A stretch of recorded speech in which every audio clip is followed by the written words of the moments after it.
A listener in France has asked, "Can I make a podcast about the Queen?" And several other listeners have said that they would like some help with listening to numbers, which is always one of the most difficult things in any foreign language. I am going to kill two birds with one stone, as we say in English.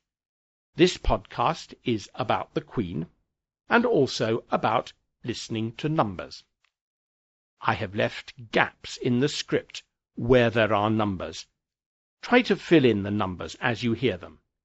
You can check on the website whether you have heard them correctly.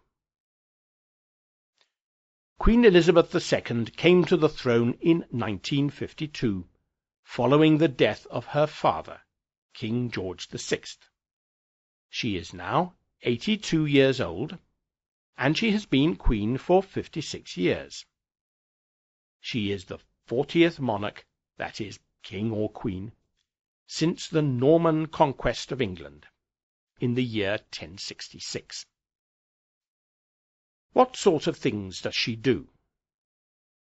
The Queen has all sorts of official engagements in this country.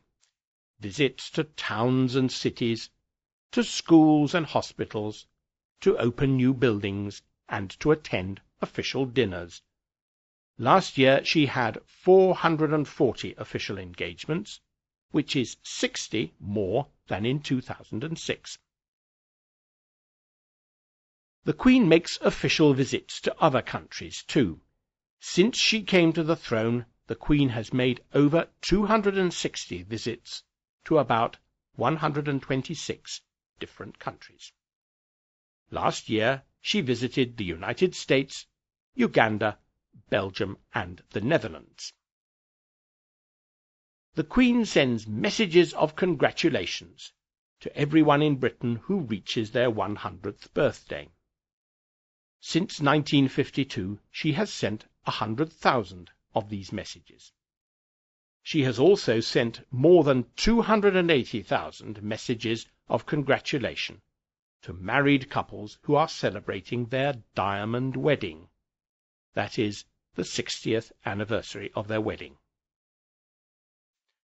Last week her office published the royal accounts for 2007.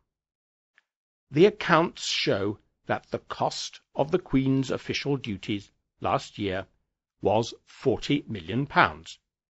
This was £2 million, or 6.1%, more than in 2006. However, officials at the palace want everyone to know that in real terms, that is, after allowing for inflation, the cost of the Queen has fallen by 3.1% in the last 7 years. How much is £40 million? Well, there are about 61 million people in Britain, so £40 million is about 66 pence for each of us. Palace officials, who try very hard to keep up with new technology and new fashions, have pointed out to the newspapers that 66 pence is about the cost of a download from the iTunes music store. An important part of the cost of the Queen's official duties is the cost of travel. Travel in Britain and overseas cost £6.2 million last year. The Queen has a special royal train. Our newspapers love to tell us how much the royal train costs. Last year the royal train was used only 19 times. One of these trips was a visit which Prince Charles made to a pub in the town of Penrith. The cost was £18,916. However, palace officials have told the press that there are serious problems because several of the royal palaces need to be repaired.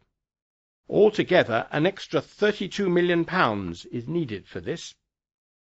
The roof at Windsor Castle needs to be replaced.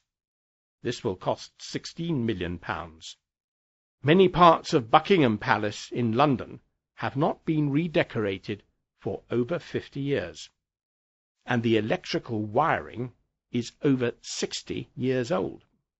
It will cost £2.4 million to rewire the palace and replace the plumbing, that is, the water pipes and the drains, and to remove dangerous asbestos from the building.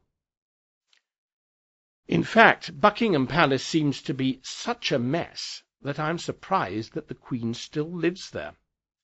If you know of somewhere else where she could live temporarily until Buckingham Palace is repaired, perhaps you could telephone her office and tell them.